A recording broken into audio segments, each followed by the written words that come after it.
minus 5, minus 4, minus 3, minus 2, X minus 1. Fire. Lights out, everybody.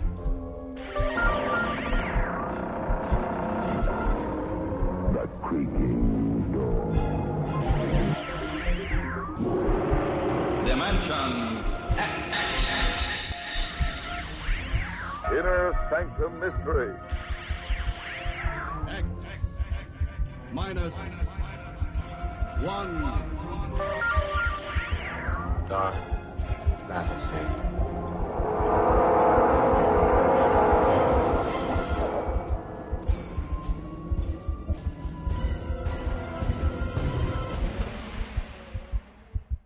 Hello, everyone, and welcome to another week of sci-fi and horror on Doing Old Time Radio. This week we're going to listen to somewhat of a rare series called Orbit 10. Orbit 10 aired on the BBC Radio Network, and there were only 6 episodes of Orbit 10 from April 1961 to May 1961. It's actually a continuing story through the 6 episodes. This first episode we are going to listen to is called The Unseeing Eye. It aired April 21st, 1961.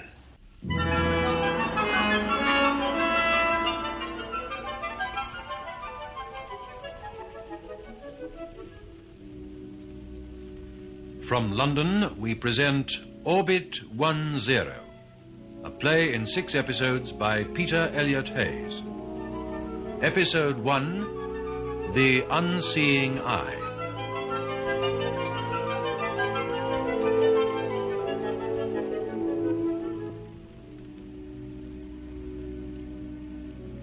In Fleet Street, they say a good story gets its facts across.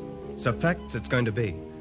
My name's Tom Lambert, and I work in a daily paper that maybe came through your letterbox this morning. It's a good many years now since I wrote my last article on the cosmic noise and what followed. But it's my belief that the whole inside story never was told. That was why a few weeks ago I tracked down the man who lives with the whole truth, Dr. Hayward Petrie.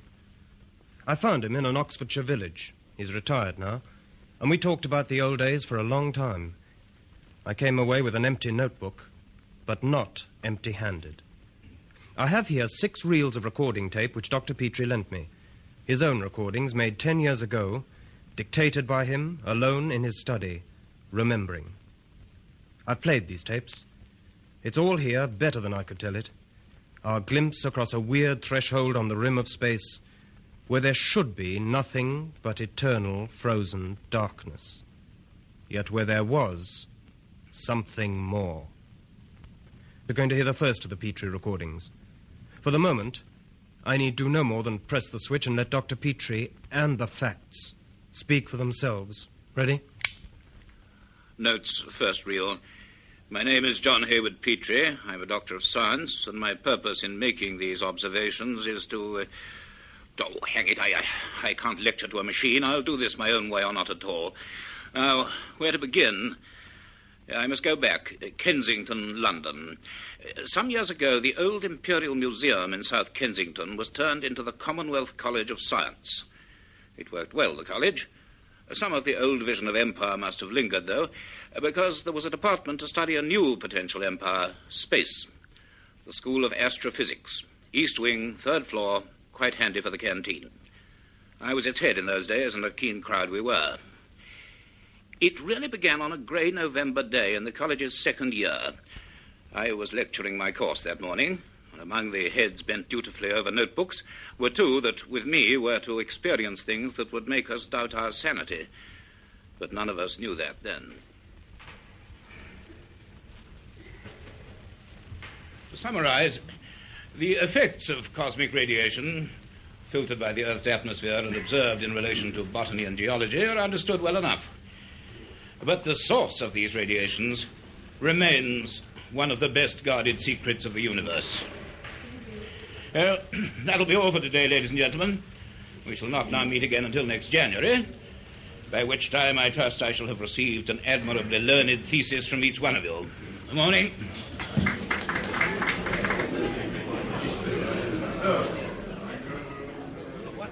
Miss Ryder, is that? A new form of lecture shorthand? Hello, Cliff. This? Yeah. Oh, just a doodle. Some doodle. I've been watching it develop for the last half hour. Took me right out of myself and the lecture. Well, if anything, it represents the state of mind of a second-year student with 2 months to produce a thesis and who hasn't a clue for a subject. Sure, Liz. Me too. Well, that wraps it up for this term. Do we drown our sorrows in canteen tea? I think we do. Let's go before the queue reaches halfway to Marble Arch. Don't forget your notes, Cliff. You're going to need them. Don't remind me.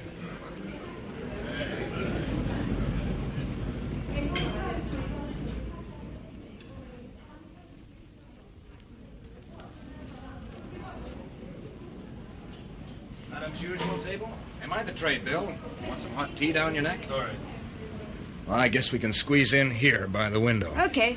Have a chocolate biscuit? Thanks. You know, Cliff, it's hard to believe sometimes. That this is tea? Believe me, in no other civilized land do they make tea quite like this. No, out there, Kensington, with the mist. It hasn't changed in 100 years. And here we sit in the middle of 6 floors of electronics. And this is a science college, not a school for romantic lady poets. Now, back to earth, Liz. Petrie won't accept a sonnet for a thesis. 10,000 words. That's a lot of words. And a lot of hours in my bedsitter in Chelsea. And a lot of shillings for the gas meter. You're not trying to get home for Christmas? Cliff, Daddy works for a copper mine. He doesn't own one. He paid my fare here from Rhodesia. And if I don't pass at the end of next year, well, I can see myself walking back. Look, if one of us is doomed to fail, Liz, it certainly won't be you. And Montreal is no bus ride away. My people run a hardware store.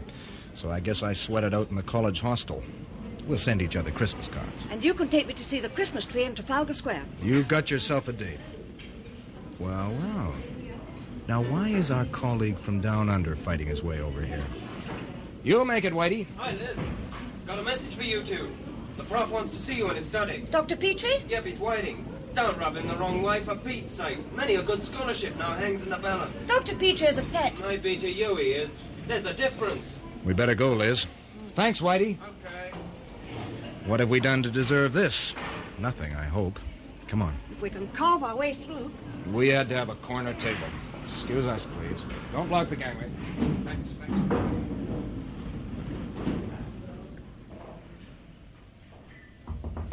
Come in.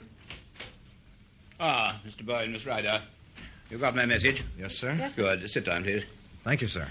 Now, I have your course records here. I've been glancing through them. They may not on the whole suggest that you're the 2 most brilliantly gifted students of your year. We don't think so either, Doctor. We just hope we're good enough to get through all 3. Yes. Still, you do have something that's rare even here. Inquiring minds. Now, look here, if neither of you are committed for Christmas, how would you like to spend it 80 miles out in the Atlantic? The Atlantic? Well, not afloat, on an island. Well, sir, I guess... But we have theses to get started work on. Well, perhaps the two can be combined. I have a letter here from an old colleague of mine. Yes, Professor Campbell McLaren. He's in charge of the radio telescope that 3 of our universities built between them. The one in the Outer Hebrides? Yes, it's on the Isle of Scara, about 40 miles west of Barra. It's a very powerful apparatus, more adaptable than the one at Jodrell Bank. McLaren's been working there in splendid isolation for 2 years, studying cosmic radiation. Has he made any progress? Well, McLaren is the least excitable person alive, and that's why the voluble style of his letter puzzles me. However, the point is, he wants a second opinion on some findings. He suggests that I spend a few weeks there and bring a couple of students to assist.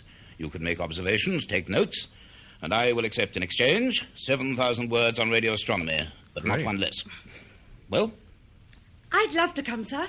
I'm not asking what you would love, Miss Ryder. I wish to know if you feel you would benefit from an insight into field research. I mean, yes, I think it would be very helpful. Good. And what about you, Mr. Byrne? I'm glad if you'll count me in, too, sir. I was reading about the Scara telescope in the Scientific Journal. It has a range of 5 billion light years and can detect the fastest receding galaxies. I'm not unaware of those facts, Mr. Byrne. I wrote that article. Sorry, sir. Well, now, I shall be leaving in 3 days' time. McLaren mentions November gales and advises thick clothing. I'm purchasing a garment called a duffel coat, in which I shall look quite ridiculous. He does also mention some other work outside the laid-down programme. In his own well-chosen words, some wee backroom messing about, which should be right up your street. Well, we shall see. Please meet me at Euston at 8 p.m. on Monday evening. Right. I'll make the travelling arrangements. Thank you, sir. Fine. Now, I really have a great deal of work to do, so, good morning to you. We'll be there. Goodbye, sir. Good morning, Dr. Petrie. Good morning. Well, how do you like that? Is that character a sheep in wolf's clothing or the other way around? Now and then he gets to be almost human, but not for long. He's just a bit shy, that's all. Shy? Oh, sure, and modest, too, like your Dr. Johnson was. Now, come on. We've got a lot to do before Monday. Yes, let's go.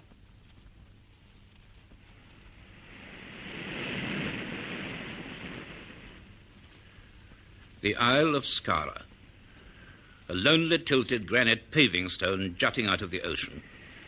Even from the steamer we could see the radio telescope straddling the highest end like some enormous black crab, 2 towering pylons, and between them the reflector, a vast upturned bowl. We went ashore at Kirkjuish, the only harbour, and the only village. The island's only taxi rattled us up steep lanes and across windswept moorlands where sheep huddled behind crumbling flint walls. It left us at the very foot of the telescope, and then it scuttled away as if nervous of the brooding monster it had dared to disturb. The 3 of us gazed up in silence. The wind whined through the 2 tall lattice towers. Slung between them in a cradle of girders, the monstrous hollow eye gazed coldly at the leaden sky. Only this steel creature was blind. It saw by listening. It was almost a relief to see the homely, white-haired figure of MacLaren trotting down towards us in a flapping overcoat. Hello there. Grand to see you again, Hayward. I saw the steamer put in. That's a big event here. Hello, Campbell. Yes, we were just paying homage to your creation. Rather like the popular idea of an invading Martian. Oh, don't be unkind to it. It may look a wee bit unfriendly today, but when the sun's out, it can look quite pretty. It looks as if it might decide to eat us at any moment. Oh, man. Campbell, may I introduce Miss Elizabeth Ryder, Mr. Clifford Burling. How do you do, Miss Ryder, Mr. Bowden? So you're the ones he talked into this. That's right. Glad to have you.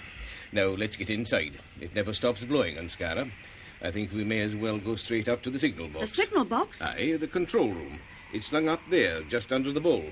It's safer than it looks. There's a lift. A lift? Oh, we have every modern convenience. Now, watch your step. These paths are slippery. Right. We will. A lift inside one of the supporting towers whirred upwards. We crossed a narrow catwalk where Elizabeth looked down once and didn't try it again. And then we were in a warm, spacious, glass-panelled laboratory. One felt still on the ground up there until you looked out and saw all the island, the Atlantic below you, or up, where the bowl of the telescope blotted out the whole sky. This is where we work. And this is my assistant who shares my exile here, Peter Garrick. How do you do? Pleased to meet you, Dr. Petrie. I've read all your papers on solar physics. Oh, well, I'm glad someone has. And Miss Ryder and Mr. Bowen from the CCS in Kensington. How do you do? Well, now, you all know the form, of course. We can either send out impulses ourselves, and they're bounced back from bodies in their path, or we can receive short waves from any source that emits them. How's that analysis coming on, Peter? Is Alpha Centauri still complaining? Yes, quite a disturbance. It's coming through very steadily. We're tracking one of our celestial neighbours, the star Alpha Centauri, a mere 5 light years away. He seems to be having a little cosmic indigestion, throwing out masses of white-hot hydrogen. Like to hear him doing it. Love to. Let's have the audio range, Peter. Right. I'll bring him in.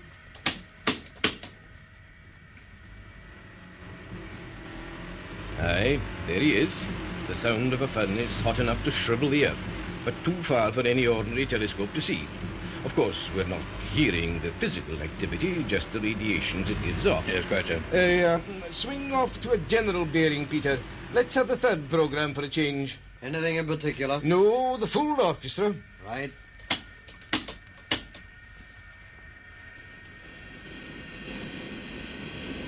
Well, look at that.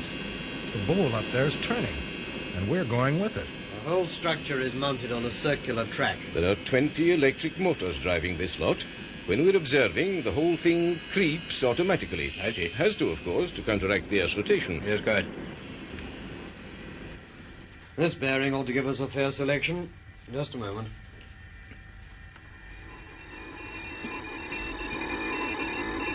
There it is, Hayward, the creaking of the universe. The voices of 1,000,000 galaxies. Some of those signals began their journey before men learned to live in caves and chip flints, and they've only just arrived. But all that is dead noise, given out by bodies much like our own sun. Aye, and there are more things in heaven and earth. Campbell, what do you mean? I'm not sure that I know myself. Oh. There, you see, it goes on tape and into these computers for analysis. And these pens scratch it out in graph form, mile after mile of it. Oh, you research people have all the fun. I'd like one of these in Kensington. Well, tomorrow we'll get down to it in detail. Surely. I'd be glad of your advice on one or two problems. Well, shall we go down? Yes. We have our quarters in those concrete buildings near the cliff. We live well enough, thanks to Mrs. McWhirter, our resident cook. She's promised us dinner at 7. Peter, at 8, will you go on to bearing C60? C60? Tonight, sir? Yes, tonight. Very good. I'd hang on to the handrail when you get outside. The wind seems to be getting up. One of our problems is the rain that collects in the bowl. On a bad day, the drainage ducts have to cope with something like 6 tons of water.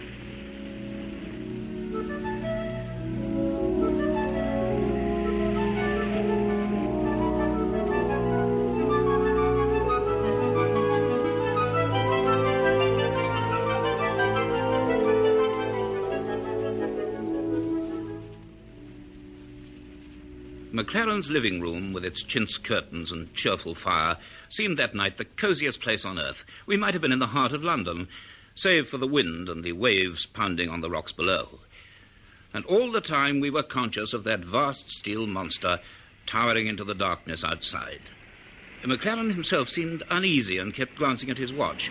And at 8:15, he said, Hayward, I've been doing a little work of my own, a sort of sideline. I think it might interest you. We could take a look now if you'd care to. I said I would. So McLaren led me out of the concrete block, and we dashed through the rain to another which housed the electric generators, and then down some bare steps into a series of basement rooms. The last and largest was not as elaborately equipped as the signal box, but there were control consoles, a computer in a shiny grey cubicle, and another recording machine, its stylus scratching a jagged red line on a creeping roll of graph paper. And as soon as he closed the door, I realized that McLaren had only been keeping up his cheery manner with an effort. I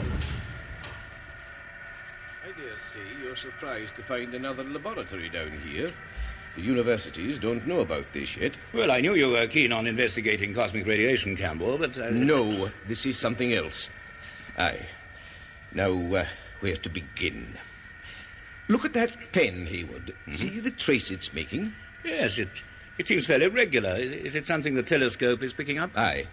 Garrick's on to a certain bearing. What do you mean? I'll put it in a nutshell. A year ago, we noticed that a very persistent signal kept breaking in on our other recordings. Oh. We put it down to meteor showers or the like. Then one day, for something to do, we focused accurately on them and recorded them for several hours. Garrick was curious about the results, so we fed them into the computers. Uh-huh. The usual variations emerged. But this time, they were in the form of a regular pattern. No, but that's impossible. Cosmic emanations are either continuous or intermittent. There could be no system.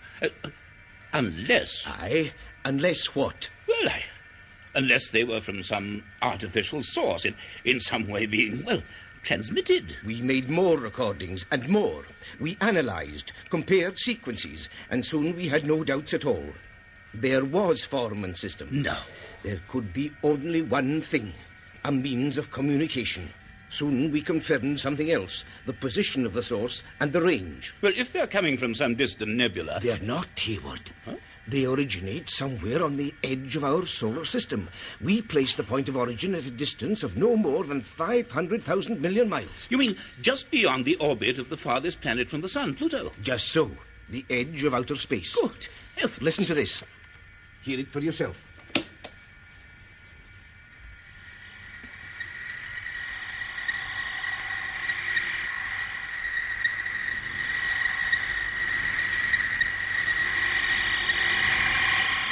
There's meaning, intelligence behind that sound. And I tell you something else.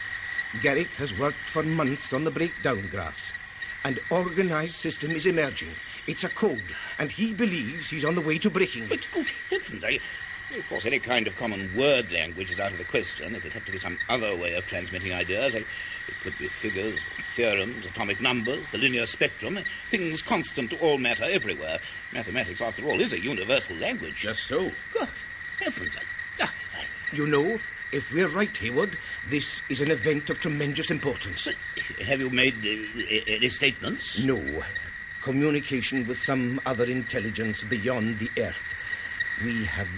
We've got to be very sure. Look, Campbell, this is fascinating. I must go over it with you in the smallest detail. Once we can find the basic key, that's a voice we are hearing, a small voice speaking to us across space. We must learn to understand it. We must.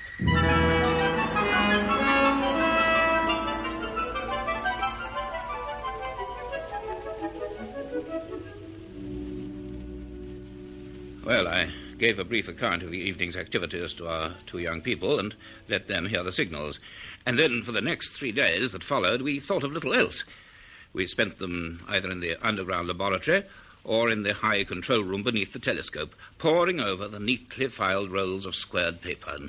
And on went that jagged red line, saying so much, but then meaning so little to us. On the third day, MacLaren and I wanted to work alone, so Clifford and Elizabeth took the brief opportunity to look over the island. They explored the harbour at Kirkuish, took snapshots, and ended up in the evening at the small stone inn near the jetty. Any good at darts, Cliff? Heck no, that crazy little board, I can't even hit it. But I'll take you on at ice hockey anytime. It's not played much in pubs, I'm afraid. Good evening, sir. Good evening, landlord. Usual for you, Liz? Yes, please. 1 tomato juice and a half of draft. 1 tomato juice and a half of draft. Well, Cliff, we have walked into something. We certainly have. But nobody sane believes that any other planet beyond Mars can possibly support any life, beyond a few fungi and mosses. Too far from the sun. No light, no heat. And beyond Pluto, 500 million miles. There's nothing out there. Just freezing darkness. And nothing. Well, that's what the book says. But let's just hope, for the sake of professional dignity, that those signals don't turn out to be mixed-up dance music from Radio Istanbul or somewhere. Somehow, I don't think they will, Cliff. Neither do I. There's something about that noise that gave me the creeps around the back of my neck. 1 tomato juice and a half of draft. That will be 1 and 9pence, please, sir. Right. 1 and 9. Thank you. Thank you, sir. Thank you. Well, cheers. Cheers. The young lady and yourself will be concerned with the contraption, no doubt. That's right. Hey, just listen to that wind out there. Landlord, are there ever days here when you could keep a hat on? Oh, yes. But this is the 3rd winter, so there will be bad weather. The 3rd winter? What's that? It is the time when the Kirkuish monster visits us. The Kirkuish monster? It is a fisherman's story. It is said a sea monster returns to Scara every 3rd year and swims round it, bringing ill weather and driving off the fish. Have you seen him? Or does he only appear when no one's looking? It is a story. They say the place to watch from is Dromerd Point on the north of the island. No, I cannot say that I have seen the monster, but then I cannot say that I have not. I see. Well, I think it's time we were getting back, Cliff. Okay, Liz. Good night, landlord. Good night, sir. Good night. We'll look out for the monster. Aye.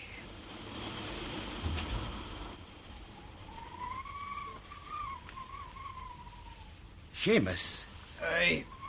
I have been wondering, are the dead fish being washed in again? Yes, I had heard that they were.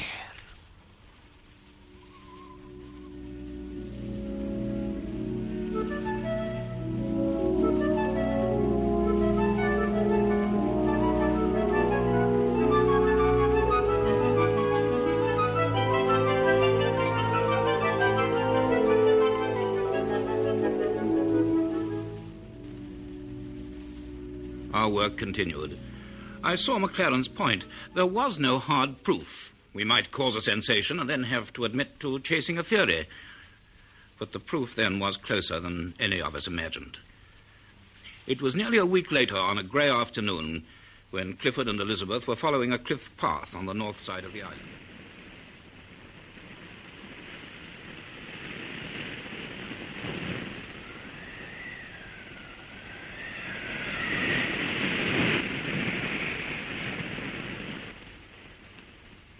So this is Dromard Point. Goodness, it's bleak and lonely. Just Yeah. the rocks and the cold breakers falling in from the Atlantic. Up here, you could almost start believing those fishermen's stories. Now, Liz, do you really believe that's the scientific approach? Well, it's supposed to be our inquiring minds that got us here. I just happen to have a little imagination as well. Well, my imagination never works so good with my ears half frozen off. Oh, poor old Cliff. Cliff? Yeah? Look there. Where? Look at the sea. Just beyond the last of those rocks, where all the gulls are gathering. There's a big circle of foam. Hey, you're right, there is. Must be a couple of 100 yards across. The water's all churned up. Almost looks like it's boiling. Which today I would say is unlikely. Did you hear that? Yeah, and I felt it through the rock we're standing on. I'm sure it's coming from out there. That's quite some disturbance. Can't be volcanic, not here. Hey, and get a look at those waves coming in. Those gulls, Cliff. It's fish they're diving for. They're snatching them from the surface. They look as if they're dead ones. Yeah, they sure do. Hey, Liz, you know that spot isn't far below the tide line. And the tide's going out. Now, I reckon it'll be uncovered in another hour. We could walk out to it. Sure, let's do that. Let's stay around for a while and do it.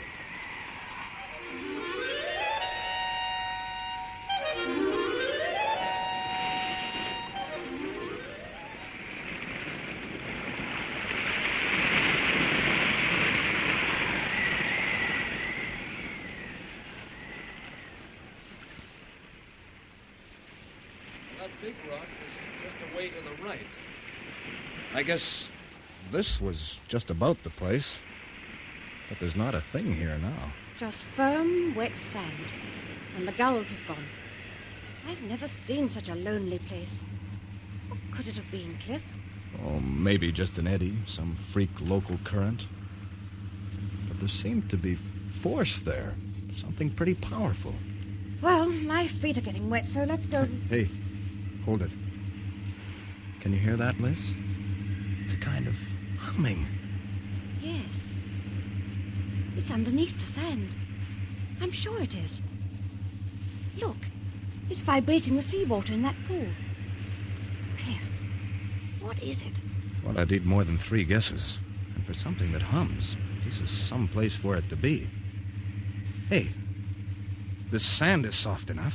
It wouldn't take us long to scoop a hole. What with? Hands, girl, hands. The best tools in the world. Only 4 are better than 2. All right. Cliff, you don't suppose we could be teasing an old mine, do you? Mine's rust up. It could be we're sitting on top of something else. The lair of the Kikuish monster. Had you thought of that?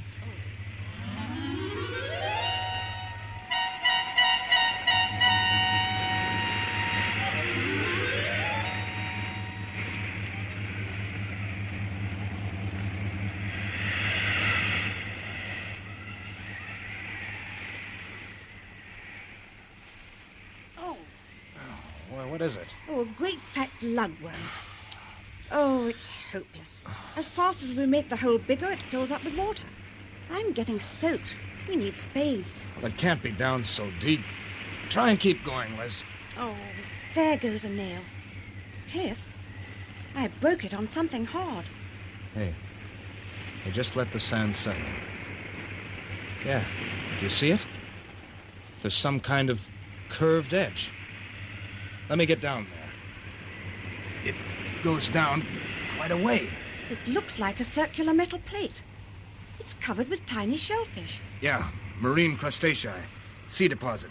Must have been submerged for years. Now we're getting to it, Liz. You feel that vibration? The thing's going like a dynamo. Cliff, don't touch it anymore. I don't like it. You can see what it is now, can't you? Yeah, I guess so. The end. It's about 3 feet across, and it runs quite a way under the sand. It's a cylinder. An enormous, great cylinder.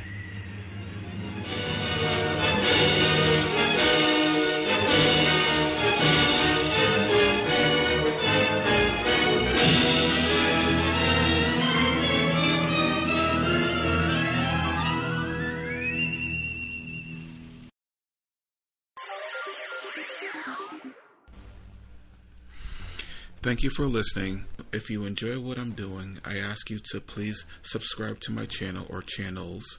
You can also go to my website where you can listen to all of my podcasts for free. You can also download them for free. And there is donation information on the website if you feel like you would like to show some support for what I'm doing. You can email me. The website is otr.duane.media. And my email is info@otr.duane.media. And my Instagram is duane.otr. Well, hope you enjoyed. And until next time, stay safe. Wish you well. Peace.